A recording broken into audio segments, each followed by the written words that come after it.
Ang pangunahing tauhan natin ay si Jung, isang lalaking hinangaan ng lahat. Hindi lang dahil sa kanyang mukhang mayaman kundi pati sa kanyang malaking yaman, perpektong tipo ng mga babae, guwapo sa labas at mayaman sa loob. Kahit sinong babae na makakita sa kanya ay mahulog at agad na mai-inlove. Pero ang ganitong lalaki ay isang workaholic. Kaya naman nanatili siyang single ng matagal na nagdulot ng pagdududa sa kanyang kasarian kahit ang malapit niyang kaibigan na si Alex ay nagsimulang magbiro tungkol dito. Nais na si Jung ay makahanap ng babaeng mag-aalaga sa kanya. Kung mangyari ito, ang tulad ni Alex na matanda na ay makakaluwag na rin. Sobrang init ng suporta ni Alex kaya napilitan si Jung na sumang-ayon na susubukan niyang pasiyahin ito. Isang gabi, ibinahagi ni Jung ang kanyang hinanakit sa matalik niyang kaibigan na si Huang. Pero imbis na makiramay, tinawanan pa siya nito. Noong nakaraang gabi, iyon ang huling blind date ni Jung. Ang kanyang kadate ay dinasay, walang masabi sa kanyang hitsura. Pero ang kanyang isip ay may kaunting problema. Ang kanyang talino ay kabaligtaran ng kanyang kagandahan. Gusto lang niya ng isang financial investor. Hindi isang asawa. Ang ganitong babae na gustong kumain ngunit ayaw magtrabaho ay hindi mataas ang tingin ni Jung. Sa palagay niya, ang tulad niyang maganda at perpekto ay nararapat manatiling single. Habang buhay, kaya galit na galit itong umalis si Jung Min-soo pagkatapos ayusin ang babaeng may ilusyon na siya ang sentro ng mundo ay lumipat sa kabilang mesa kung saan nagtatago ang kanyang ina na nagpanggap upang subaybayan ang blind date ng kanyang anak. Ang pangunahing babae natin ay isang introvert na si Anyom. Ang kanyang trabaho ay magbigay ng payo sa pag-ibig sa iba. Pero sa sarili niyang problema ay walang magawa. Kinabukasan, ang love consultant mula sa opisina ay nagbigay ng kaalaman kay Jung. Pagkatapos ng ilang sandali, nagsimulang magduda si Jung Min-soo sa kakayahan ng mga ito. Si Anyom din ang may schedule ng love consultation kay Jung. Ang tadhana ang nagtulak sa kanila. Ang marupok na kagandahan ni Anyom ay hinintay ng mga babae na mainggit. Habang naghintay sa kanyang turn, nagbasa siya ng mga libro upang pumatay ng oras. Kaya hindi sinasadya na sabay nilang hinawakan ng isang libro, parang isang kuryenteng dumaloy sa kanila, na nagdulot ng kilig habang nagkatinginan. Sa kanilang usapan, natuklasan ni Jung ang lalim ng kaalaman ni Anyom. Kung ikukumpara sa mga eksperto ngayon, talagang malayo ang agwat. Maingat na pinag-aralan ni Anyom ang profile ni Jung. Kaya, nagbigay siya ng pinakasimpleng payo sa pag-ibig na lubos na nagpasaya kay Jung dahil kalahating oras lang ang ginugol niya. Sa halip na 2 oras, masaya si Jung. Parang nakapulot ng kayamanan, matalino si Anyom habang abala si Jung Min-soo sa pagpirma ng kontrata. Magtatanong siya ng biglaan. Isang gabi, inanyayahan ni Jung ang matalik niyang kaibigan sa isang bar. Uminom sila at nagmalaki siya ng hinanakit dahil nadala siya ng marupok na hitsura ni Anyom. Habang nagrereklamo si Jung, ang kanyang kaibigan ay tinamaan ng pag-ibig. At ang kanyang mata, maikli ang buhok, maganda at kaakit-akit, magkasama silang uminom, nilasing siya ng babae hanggang sa lasing na lasing. Sa huli, si Jung ang kailangang magbayad.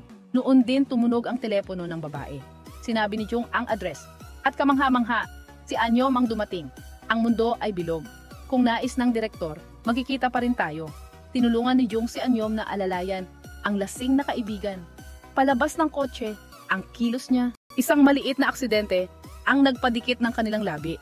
Parehong nahiya at umiwas. Pagkatapos alagaan ang kaibigan, sa komportabling higaan, umuwi si Anyom. Naisip niya ang halik kanina at hindi mapakali. Si Jung mabagal sa pag-ibig. Hanggang umaga ay naisip niya ang babaeng humalik sa kanya. Si Anyom ang unang nagsalita. Pinakalmahan ang awkward na hangin. Naglaro sila. Matalino si Anyom. Sinasamantala ang pagkakataon upang magtanong ng gusto niyang malaman tungkol sa kaibigan pagkatapos ng lasing na gabi. Tanghali na siya nagising, tiningnan ang telepono. Nagulat siya. Napagkamalan niyang telepono ang hawak. Tinawagan niya ang kanyang numero gamit ang spare phone. Nalaman niyang napalitan ito sa kainuman kagabi sa panig nina Jung at Anyom upang madagdagan ang karanasan ni Jung. Iminungkahi ni Anyom na maglakad sila sa kalsada. Sinamantala niya ang pagkakataon sa paghuhula ng karakter mula sa mukha, kaya naman humanga si Jung. Pagkatapos, pumunta sila sa isang kainan, kumain at nagkwentuhan na parang magkasintahan. Kumain si Jung ng maanghang na pansit. Masyado siyang masigasig, kaya hindi niya napansin ang maliit na piraso ng damo sa kanyang labi. Nakita ito ni Anyom at napaibig sa kanyang cuteness, kaya tinitigan niya ito. Nahiya si Jung. Buong araw silang magkasama sa pampublikong lugar para magpahinga. Sensitibo si Jung, akala niya niloloko siya ni Anyom. Nadama ni Anyom na inagrabyado siya. Gusto lang naman niyang paalalahanan siya tungkol sa damo sa labi ng palihim. Pero bakit parang naging mali na siya ang may ganun? Samantala, si Huang, matalik na kaibigan ni Jung, bumalik mula sa mahabang business trip. Ang unang ginawa niya ay yayain ang kaibigan nilang lasinggera para uminom. Makikita ang lumalaking feelings nila. Mabilis ang progreso. Si Huang, matalino. Nakahanap ng magandang laban. Hindi rin nakalimutan si Jung. Inanyayahan niya sina Anyom at Jung Minsu na sumama. Pag uwi ni Anyom, nakita ng kaibigan niyang si Min-a na mag-isa pa rin siya. Kaya niyaya niya ito sa amusement park bukas. Dahil sa init ng imbitasyon, napilitan si Anyom na sumang-ayon. Kinabukasan, nag-ayos ang dalawang babae papunta sa meeting place. Nandun na ang mga lalaki, sina Min-a at Huang. Humiwalay sila, nahati ang grupo, naglaro sila ng mga hamon, pagod na, nagbilyard sila. Dahil mahina si Anyom, tinulungan siya ni Jung mula sa likod. Hinawakan ang kamay niya para gabayan. Sobrang sweet nila na nainis sina Mina. Nag-isip ang grupo ng adventure game. Si Huang, takot sa taas. Pero para magpapansin kay Mina, nagmalaki siya kahit mahina. Para pakikalmahan siya, binigyan siya ni Min-a. Nakita ni na Jung Minsu at Anyom ang eksena. Nahiya sila. Sinubukan nilang mag-usap ng iba't ibang topic para mawala ang hiya. Si Jung, parang may ilusyon. Puno ng imahe ni Anyom ang isip niya. Ang mukha niya ay parang nagniningning. Sa mga sumunod na araw, nahirapan si Jung mag-focus sa trabaho. Lahat ng atensyon niya kay Anyom. Kapag may nanligaw rito, agad siyang naging alerto. Gustong-gusto niyang si Anyom ay para sa kanya lang. Paglabas ni Anyom, hindi niya napigilan. Sumilip siya sa regalo na natanggap nito. Kinabukasan, habang nagtatrabaho, si Anyom lang ang nasa isip ni Jung. Nainip siya, umalis siya sa opisina, palihim na pinanood si Anyom. Pero paglapit nito, kunwari ay natutulog siya. Ikinuwento ni Anyom na tinanggihan niya ang isang lalaki. Natuwa si Jung. Pagod na pagod si Anyom pagkatapos ng isang araw na trabaho, humiga siya sa sofa. Pero nang makita ang kanyang ina na bumisita, agad siyang nagpanggap na masigla. Ngumiti ng maliwanag, paulit-ulit na sinabi ng kanyang ina na maghanap na siya ng papangasawa at magpakasal agad para magkaroon ng apo. Samantala, umuwi si Jung para kumain kasama ang mga magulang. Masaya ang tatlo, ngunit natigilan ang mood nang sabihin ng ina ni Jung na may nakaschedule na ulit na blind date para sa kanya. Sina Min-a at Huang ay progresibo. Walang kahihiyang naglalandian sa publiko. Ang alak ay nagpaalab ng kanilang pag-ibig. Bagamat abala sa pag-ibig, hindi nila nakalimutan si Anyom. Binilhan nila ito ng regalo. Kinabukasan, kailangang harapin ni Anyom ang isang matigas na kliyente. Pero bigla siyang tumakbo sa banyo. Sumuka ng sumuka, dumugo ang ilong, at sumakit ang ulo. Samantala, naghintay si Jung. Pero hindi dumating si Anyom. Kaya hindi siya mapakali. Tinitigan ang relo. Dahil sa sobrang pag-aalala, tinawagan niya si Anyom. Pero iba ang sumagot. Nalaman niyang may sakit ito. Kaya iniwan niya ang trabaho at tumakbo sa ospital. Nang makita ang mahal na maputla at walang kulay, hindi napigilan ni Jung na yakapin siya. Pero pagkatapos, itulak palayo. Napansin niyang medyo oa siya. Buti na lang, dumating si Min-a para iligtas siya. Gustong-gusto ni Anyom na pumunta sa opisina para sa therapy ni Jung. Pero pinilit siya nitong magpahinga. Para maihatid sina Mina at Anyom pauwi. Umalis muna si Mina. Hinila ni Jung si Anyom at mahigpit na sinabing huwag nang magmalaki. Sinabi rin niyang handa siyang maging sandalan niya. Kung gusto niya, sa gabi, habang nagpapamas ang dalawang babae, napansin ni Min-a ang pag-aalala ni Jung. Nang malaman ang sakit ni Anyom, sa pag-ibig, nagiging bobo ang tao. Tanging mga tagalabas lang ang nakakakita ng tunay na damdamin. Samantala, nagkita sina Jung at Huang para uminom. Sa matalik na kaibigan, hindi itinanggi ni Jung na gusto niya si Anyom. Pero natatakot siya lang ang may ganitong nararamdaman. Si Anyom ay parang kaktus na walang emosyon. Kapag lumalapit siya, nasasaktan lang siya. Sinabihan siya ni Huang na lumaban para sa pag-ibig. Mas mabuting magtapat kahit ma-reject kaysa magdusa sa pangungulila. Ikinuwento ni Anyom kay Min-a na okay siyang mag-isa. Pagkatapos ng sakit sa pamilya, kinabukasan, naghintay ang dalawang lalaki sa labi ng tirahan ng dalawang maganda. Si Jung, nahihiya, kaya tinawanan siya ni Hwang. Itinuro niya kay Jung ang kanyang espesyal na paraan ng panliligaw. Una, sinabihan niya si Jung na bumili ng bulaklak para kay Anyong. Sunod ay ang estilo ng pagpisil sa pader at sa pilitang halik. Ang isa ay nagturo, ang isa ay nakinig. Si Jung ay tumango-tango, pinuri ang payo, at tinanggap ang karanasan ng kaibigan. Natanggap ni Anyom ang isang bungkus ng rosas mula sa isang misteryosong mayaman. Natuwa si Jung nang malaman na natanggap na ito, pero hindi niya alam na ibinigay ito ni Anyom sa iba. Walang dalang bulaklak si Anyom, kaya nadismaya si Jung at nagduda. Hindi niya napigilan ang magtanong. Akala ni Anyom, galing ang bulaklak sa isang matandang kliyente. Sinabi niyang, hindi maganda ang taste nito. Dahil sa hiya, napansin ni Anyom na wala sa sarili si Jung. Akala niya, pagod ito. Kaya iminungkahi na tapusin ang sesyon ng maaga. Sinubukan ni Jung ang plano 2 mula kay Hwang. Mabilis siyang lumapit para pisilin si Anyom sa pader at halikan. Pero nabigo, kaya bagsak din ang plano 2. Buti na lang may plano 3. Iminungkahi ni Jung na mag-dinner sila. At sa wakas, pumayag si Anyom. Kaya nakahinga si Jung ng maluwag. Ayon sa plano, sa istilong aristokratiko, siya pa ang tumugtog ng piano para buhayin ang mood. Pero si Anyom ay abala sa pagbabasa ng menu. Hindi siya nililingon kahit isang beses hanggang sa matapos ang tugtog. Ang ibang mesa ay pumalakpak, pinuri ang talento niya.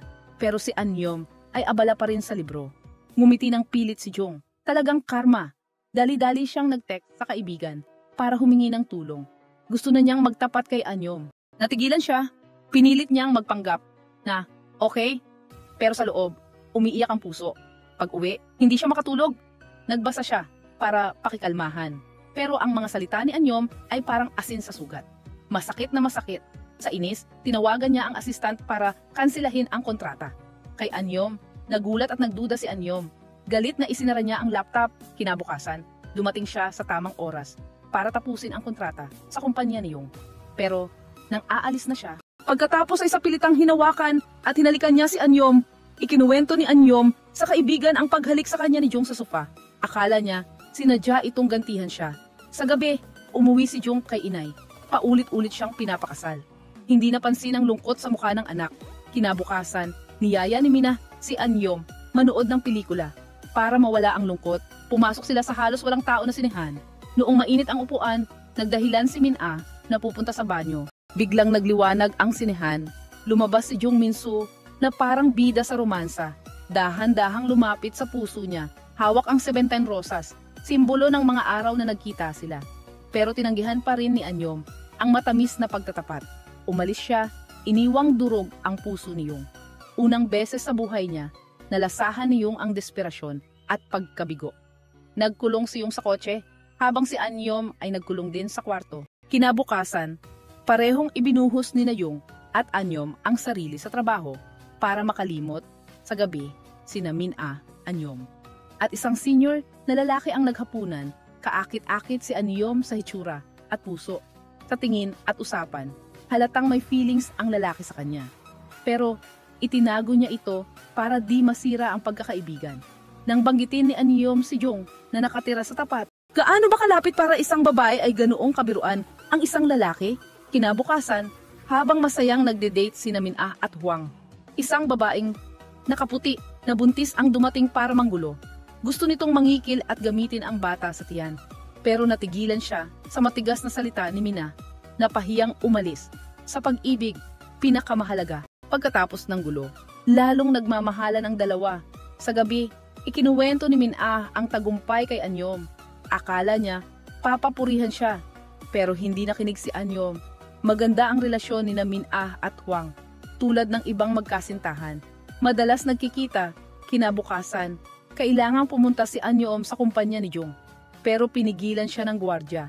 Buti na lang dumating si Jung, magkasama sila sa elevator sa awkward na katahimikan. Ang kliyente ni Anyom ay isang empleyado sa kumpanya ni Jung. Ngayon, matiyag ang nakinig si Anyom sa kwento nito, parehong hinintay ng mga magulang na mag-asawa, kaya nauunawaan niya ito. Hindi niya napigilan ang isip na lumutang kay Jung. Ang mga may init na kilos niya, at ang mga sandaling malapit sila, baka mahal na niya ito. pero ayaw aminin. Pagkatapos ng trabaho, may kukunin si Anyom sa lobby. Ang delivery ay si Chan-woo, isang lalaking may salamin. Sa paghihirap ni Chan-woo sa pag-deliver, inimbita siya ni Anyom kumain. Habang hinintay ang pagkain, nag-usap sila. Mukhang malapit ang bahay ni Chan-woo sa Trangbom. Kaya ang yabang niya, sanay na si Anyom sa iba't ibang tao. Kaya hindi siya nagulat. Magkaiba ang pananaw nila, kaya natigil ang usapan. Puro si Chan-woo ang nagsalita. Sa labas, palihim na nanood si Jung. Nag-aalala na nainis si Jung, lihim niyang inisip ang sumpa sa pamilya ni Chan-woo. Gusto ni Chan-woo na maging girlfriend si Anyom. Kahit ilang oras pa lang sila magkakilala, sa sobrang labis, hinawakan pa niya si Anyom. Nang sinigawan siya ng diretsyo dahil sa bastos na kilos, nagpakita si Chan-woo ng tunay na ugali. Hindi niya makuha, kaya siniraan niya si Anyom bilang matandang dalaga. Nang ibunyag ni Anyom na may girlfriend na ito, pero nang liligaw pa rin, nagalit si Chan-woo. Sa kabutihang palad, dumating si Jung, natakot si Chan-woo at umalis. Nahiya si Anyom nang makita ni Jung ang kanyang kalagayan. Nang akmang hahawakan niya ang nasakitang paa, bumalik si Jung at buhatin siya. Maingat niyang nilinis ang sugat niya. Ang mainit na kilos na ito ay parang natunaw ang malamig niyang puso. Pero nagpanggap siyang kalmado. Sinabi pa niyang masasakit na salita para mapauwi si Jung. Nang galit na aalis na si Jung, hinawakan siya ni Anyom. Nagkasundo silang maging bukas sa isa't isa. Si Jung, isang mayamang lalaki na hindi pa nakapasok sa kusina, ngayon ay nagluto ng lugaw para pakainin si Anyom. Natikman niya at hindi masama ang luto ni Jung. Pagbalik ni Mina, nainis siya sa amoy ng lugaw. Aakmang magrereklamo, pero nakita si Jung. Kaya nilunok niya ang mga masasakit na salita. Natuwa siya nang makitang bumukas na ang puso. Natuwang-tuwa si Mina. Biglang tumawag ang ina ni Anyom. Hiniling ni Anyom na wag nang maghanap ng mga lalaking walang kwenta para ipakilala sa kanya. Muntik pa siyang mapahamak.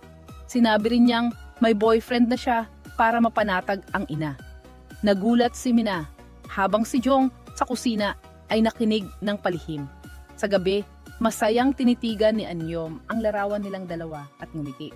Kinabukasan, biglang naging mapagbigay si Jung. Nag-order siya ng kape para sa buong opisina. Napansin ng mga empleyado na blooming ang boss. Sa gabi, nag-date sina Jung at Anyom para palakasin ang feelings. Samantala, si Mina ay naghanda ng paliguan na puno ng rosas. Pero tumawag si Hwang na lasing at nag-propose. Si Jung ang nagbayad sa unang date. Pagkatapos, nanood sila ng cartoon movie. Tulad ng ibang magkasintahan, hindi mahalaga ang pelikula. Kahit gaano ka ba trip ang pelikula, kasama kita, parang Oscar-worthy. Pagkahatid kay Anyom, hinabol siya ni Jung hanggang elevator para magpaalam na halik. Saka kumindat ng pilyo, kaya kinilig si Anyom. Ngumiti siyang masaya. Baka hindi naman mabigat ang pag-ibig tulad ng akala niya. Umuwi si Anyom na kilig pa rin dahil sa halik.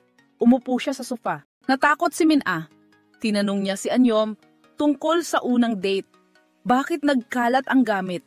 At sinelas pa siya sa loob. Nagdahilan si Anyom na mahirap ang sapatos. Ikinuwento niya kay Mina ang nangyari. Bilang eksperto sa pag-ibig, mabilis na nahulaan ni Mina na ang halik sa elevator ang dahilan ng kakaibang mood ni Anyom.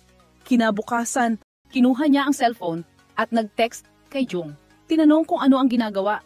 Sumagot ito na naghihintay ng inspirasyon sa banyo, kaya natawa si Anyom. Nagkasundo silang magkita sa gabi, nakatulog si Anyom, pero hindi siya ginising ni Jung para mas matagal silang magkasama. Naintindihan ni Anyom ang intensyon, kaya inimbita siya sa bahay. Habang umiinom sila, nakita nila sina Mina at Hwang na naghahalikan ng mainit. Akala walang tao, kaya dinala ni Anyom si Jung palayo. Habang walang pakialam na nagpapakita ng init sina Mina at Hwang, nagtago sina Jung at Anyom sa likod ng sofa. Nahiya, pero hinintay ni Jung na halikan si Anyom para makasabay. Pagkatapos, lumabas sila sa convenience store. Iniwan ang dalawa. Nainis si Jung, bihira siyang maimbitahan sa bahay ni Anyom, pero nasira ng dalawang iyon. Nakita ni Anyom ang tampo niya. Nangakong babawi siya sa ibang araw. Kaya sumaya ulit si Jung. Sa kabilang banda, sina Mina at habang sweet na sweet, biglang binanggit ni Hwang ang kasal. Pagkatapos suriin, na hindi siya nilalagnat at maayos ang isip. Kumalma si Min-a. Pero naabot ni Huang ang limitasyon niya. Kaya nagdesisyong makipaghiwalay. Napansin ni Anyom ang lungkot sa mata ni Min-a. Halatang mahal pa rin niya si Huang. Baka biglaang desisyon lang ang hiwalayan. Kinabukasan, ipinakita niya ito sa buong opisina. Napansin ng lahat na in love siya. Pagkatapos ng hiwalayan, uminom ng sobra si Huang sa bar. Para makalimot, si Mina naman ay kumain ng marami para maibsan ang sakit. Pero hindi pa rin siya maayos. Pag uwi ni Anyom, nakita ang gulo mula kay Min-a. Kaya hindi siya naistorbo. Nilinis niya ang lahat. Si Min-a ay parang batang naglalambing kay Anyom. Kinabukasan, nagkaroon ng allergy. Kaya nag-disguise siya para makipagkita sa kliyente. Pero nakaharap ang isang matandang manyak, kaya galit siyang umalis. Sa gabi, natakot si Jung sa hitsura ni Min-a na parang ninja. Mabilis siyang pinauwi ni Anyom, ang sekretaryang intrigera. Habang ibinibigay ang tiket ng pelikula kay Jung, sinadyang mang-usisa. Nalaman niyang kasama nito si Anyom. Kaya tinawagan niya ito sa oras ng date. Kinabukasan, sinadya ng sekretarya na magpasikat para yayain si Jung kumain. Pero para iwasan ang gulo, mula sa opisina, kaya nainis ang sekretarya. Akala niya romantikong date. Pero naging team building. Sa gabi, sinadya niyang umupo. Malapit kay Jung, acting bossing, pero nasapok ng kilos ni Jung. Hindi lang niya sinundo si Anyom para sumali sa hapunan. Binigyan pa niya ito ng menu para mag-order. Kaya nagmukhang abo ang mukha ng sekretarya. Sa hapunan, lagi siyang kinukuhanan ng pagkain ni Jung. Masayang nag-usap sila. Parang pagkain ng aso ang bawat subo ng sekretarya. Pagkatapos ng hapunan, naghiwa-hiwalay ang lahat. Nag-isa siyang tinitigan sina Jung at Anyom. Na umalis, kinabukasan, nagpanggap siyang may sakit para subukin si Jung. Pero hindi siya pinansin. Pag mahal mo, kulang pa ang atensyon. Pag hindi, sobra na ang kaunti. Sa gabi, habang masaya sina Jung at Anyom, tumawag ang sekretarya. Nagkunwaring may sakit at humingi ng gamot. Ipinadala lang ang gamot sa iba. Masama ang lagay ni Min-a dahil sa allergy. Kaya, nagkulong siya sa bahay, gutom na. Nag-order siya ng pagkain, pero si Huang ang nag-deliver. Hindi siya hinusgahan kahit pangit ang mukha niya. Kaya naantig si Min-a, ang tunay na damdamin ay higit sa matatamis na salita. Sa gabi, nag-overtime si Jung. Habang nag-uulat ang sekretarya, nagpanggap siyang mahina para makuha ang atensyon at awa. Pero hindi naintindihan ni Jung. Binigyan niya ito ng isang buwang leave. Kaya, nabigo ang plano niya. Sa gabi, nagkita ang magkaibigan. Ipinagmalaki nila ang luto nilang pinuri ng mga girlfriend. Hinamon ni Jung si Huang na lumipat kasama si Min-a para magka-privacy rin sila ni Anyom. Kaya, kinabukasan, lumipat si Min-a kay Huang. Dahil ayaw iwan si Anyom mag-isa, dinala ni Jung ang gamit niya. Pagkatapos, namili sila sa supermarket, parang bagong kasal. Sa bayaran, binigyan sila ng tindero ng 10 kahon ng kondom sa kalahating presyo. Akala ni Jung makakatulog sila nang magkasama, pero naghanda ng ibang kumot si Anyom. Kaya nadismaya siya. Sinubukan niyang halikan siya ng malalim, pero pinalayas siya sa kwarto. Hindi lang iyon, pinabalik pa niya ang pain. Kinabukasan, nagising sila sa baradong banyo. Pinagkatiwalaan si Jung na ayusin ito. Hindi niya alam kung matutuwa o malulungkot dahil walang alam na gulo ang pag-aayos. Tumalsik ang tubig sa kanya. Inihatid niya si Anyom sa trabaho. Pero naaamoy pa rin ang banyo. Sa gabi, hinintay ni Anyom si Jung sa lobby ng opisina. Doon niya nakita. Sa maikling usapan, nalaman ni Anyom na nag-resign na ang sekretarya para sa mas magandang trabaho. Inamin nitong nagselos siya kay Anyom. Nainis dahil 7 taon siyang nauna. Pero natalo. Pero ngayon, naunawaan niya na hindi pwedeng pilitin ang pag-ibig. Nakita ni Jung ang sekretaryang aalis. Akala niya, mas maganda ang bagong kumpanya. Hindi alam na 7 taon, itong may lihim na pag-ibig sa kanya. Pauwi, parang asawa si Anyom. Panay ang sermon kay Jung. Kahit na sermunan, natuwa si Jung sa loob. Samantala, lasing si Min-a at Huang pag-alis sa bar. Naglambing si Min-a, nabuhatin siya. Masaya si Huang na pangalawa siyang makakapasan kay Min-a. Pagkatapos ng tatay nito, gusto niyang buhatin ito. Habang buhay, si Anyom naghugas ng gulay habang yakap siya ni Jung mula sa likod. Parang bagong kasal. Abala si Anyom sa tawag, kaya ipinahugas kay Jung ang gulay. Pagbalik, kaya nainis siya, dagdag pa ang kalat sa banyo na gawa ni Jung. Pagkatapos, nagtrabaho sila sa sofa, si Jung nagpapahinga habang kinakausap sa telepono at minamasahe ang balikat ni Anyom. Kinabukasan, ikinuwento ni Anyom kay Mina ang mga problema sa pagsasama nila ni Jung. Payo ni Mina, maging diretso siya para magbago si Jung. Kailangang mag-adjust sa buhay. Sa gabi, binanggit ni Mina na magkasama na sila ng mga boyfriend na nainis ang isang lalaki. Kakauwi lang niya mula abroad, pero nakuha na ang hinintay niya. Sa gabi, umuwi si Anyom. Malinis siya, kaya nainis sa kalat na gawa ni Jung. Dali-dali itong naglinis, ayaw ni Anyom ng katulong. Gusto niyang magtulungan sila. Ang stress sa trabaho at ang tensyon mula kay Anyom ay nakapagpabigat kay Jung. Dali-daling sinara ni Jung ang mga bote ng prutas na gusto ni Anyom. Hinintay niyang humingi ito ng tulong, pero mali ang plano. Ginamit ni Anyom ang kutsilyo, kaya nabigo ang pagpapalambing. Kinabukasan, sa opisina, nagpadala si Jung ng maraming mensahe ng sorry, pero hindi sumagot si Anyom, kaya nag-alala siya. Hindi makapag-focus sa trabaho. Sa gabi, bumili si Jung ng bulaklak. Natulog si Anyom, pero nagising nang dumating siya, taimtim na humingi ng paumanhin si Jung. Nangakong magbabago siya para maging mabuting boyfriend. Sa sinseridad niya, nalambot si Anyom at pinatawad siya.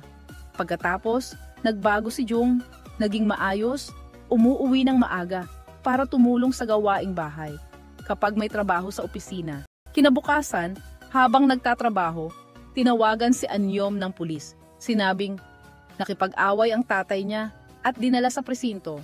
Wala siyang choice. Humingi siya ng tulong sa isang kaibigan para ipaban siya. Pero ganoon pa rin ang tatay niya.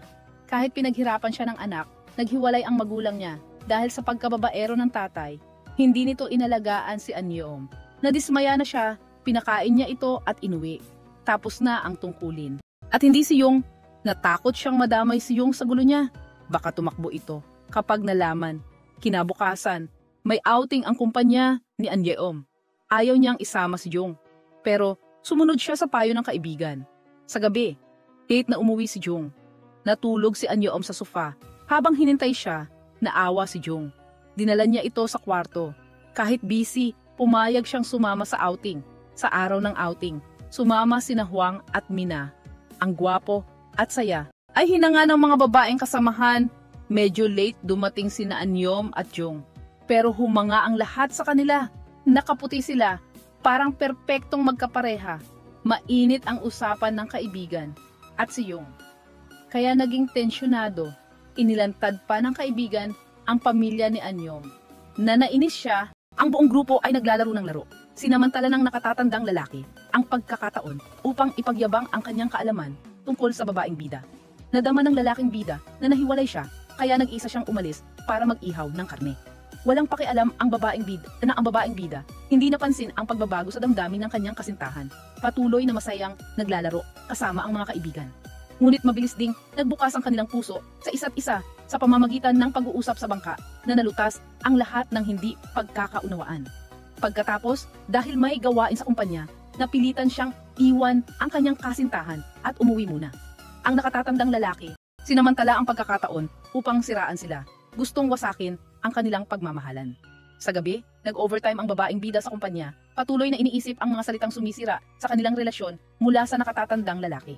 Dahil sobrang abala, hindi nagkaroon ng oras ang lalaking bida para tawagan at kamustahin ang kanyang kasintahan. Kinabukasan, nag-meeting ang babaeng bida kasama ang iba para sa trabaho, ngunit wala siyang focus. Sa gabi, nag-iisa siyang umuwi sa bahay. 2 araw nang hindi umuwi ang lalaking bida na nagparamdam sa kanya na humihina ang kanilang pagmamahalan. Kinabukasan, sa pagtitipon, kasama ang kaibigan, napagtanto ng babaeng bida na sobra na siyang umaasa sa lalaking bida. Kaya't kapag wala ito, nagiging mabigat ang kanyang buhay. Ikinuwento ng kaibigan ang tungkol sa kanya at sa kanyang kasintahan na nahuli ng magulang habang nasa mainit na eksena na nagpababa ng tingin ng ina ng kanyang kasintahan sa kanya bilang isang modernong babae na walang pakisama. Kaya't nag-away ang kaibigan at ang ina nito nang direktahan siyang insultuhin. Sinubukang kumbinsihin ni Huangqi ang kanyang ina na tanggapin ang kaibigan. Nang tawagan niya ang lalaking bida upang ipaalam ito, hindi ito sumagot, kaya nag-text na lang siya bago umalis. Pagdating sa hotel, tiningnan niya. Tingnan ng kaibigan ang kanyang telepono at nakita ang mensahe mula sa lalaking bida na nagpapaalala sa kanya na mag-ingat. Sa gabi, pagkatapos ng nakakapagod na araw, naglakad pa uwi sa hotel ang babaeng bida kasama ang nakatatandang lalaki. Patuloy na binanggit nito ang mga nakaraang pangyayari. Minsan, dahil sa kalasingan, umiyak ang babaeng bida at mahinang sumandal sa balikat ng lalaking bida hanggang sa makatulog. Kahit mabait ito, naramdaman ng babaeng bida na hindi siya ang tamang lalaki. Matnay nang nakinig ang kaibigan habang inilabas ng nakatatandang lalaki ang lahat ng hinintay sa kanyang puso. Kapag nahanap ng isang tao ang hinintay nilang pag-ibig, dapat silang maging matapang sa pag-amin. Sa halip na magpaligoy-ligoy ng mahigit 10 taon. Hindi niya masisi ang sinuman, kundi ang kanyang sarili sa pagiging duwag at pagkawala ng pagkakataon. Pagkatapos, naghiwalay sila ng hindi masaya. Sa gabi, natanggap ng babaeng bida ang mensahe mula sa lalaking bida.